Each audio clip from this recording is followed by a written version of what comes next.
Hey, this is Jonathan Green of Streamline Properties. I've been investing for 30 years, and today I want to explain to you why I don't get obsessed with the state of the market as a real estate investor. It's really pretty simple.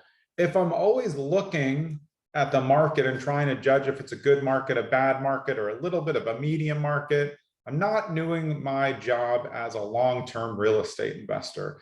As a real estate investor, your job is to always be surveying properties, deals, locations, neighborhoods, states, any place that you think that your investments will bring you profitable returns. That's what you need to be paying attention to. Do I take into account the state of the market, seller's market, buyer's market? Sure, but because I've been at it so long, I'm still looking for deals. In a hot market, a deal may look different than it does in a down market, but I am always looking because I'm a real estate investor, and that's exactly what you should be doing. So instead of sitting around reading 100 articles on how good the market is or how bad it is, or if it's terrible for investors, or if everybody's pulling out of the market, you should always be training. And that's just like a tipping point. You should always be doing your reps to learn as a real estate investor. And that means staying on top of things. Sure, read the news, but that doesn't mean you take yourself out of the market.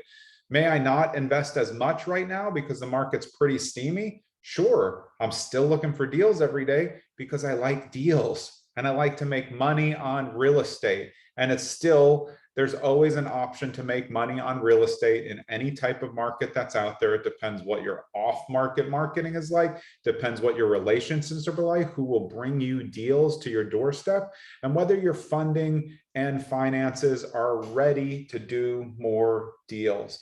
If you have all those things in place, and even if you don't, you should still be taking those reps every day by looking at the markets, not necessarily trying to figure out whether it's a good or bad market. It's just assessing the assets that are out there for you to buy. Does this make sense? Do you want to stick with multifamily? Do you want to move to quasi, mixed use? Do you want to buy a condo because it's going to be safer and there's just going to be slower appreciation, but very steady on the tenancy? If you're a real estate investor, you never know what kind of deal is going to come across your table, especially if you built those relationships. So the market is just a product of what it is. Am I going to take into account when I'm looking at all the things I want to do with my money when it comes to real estate? Yes, but am I also never going to take a break from being a real estate investor? I'm not. I don't need to take a break. It doesn't mean I need to work 24/7. But the market dynamics, a lot of times, are just, you can read somebody saying it's a great time to buy. There's always an anti-point where it's a terrible time to buy. So why not just focus on the assets that you want to buy, what kind of deals you can make, where that's going to take you in the future, and what you might be looking to do with those deals, whether you have one or two possible ways of getting out. And that's how you determine what it's going to be. It's not by just reading every article and freaking out. It's a terrible market or it's a great market, I have to buy, spend all my money now. It's never one or the other. It's just always steady research. Have a great day.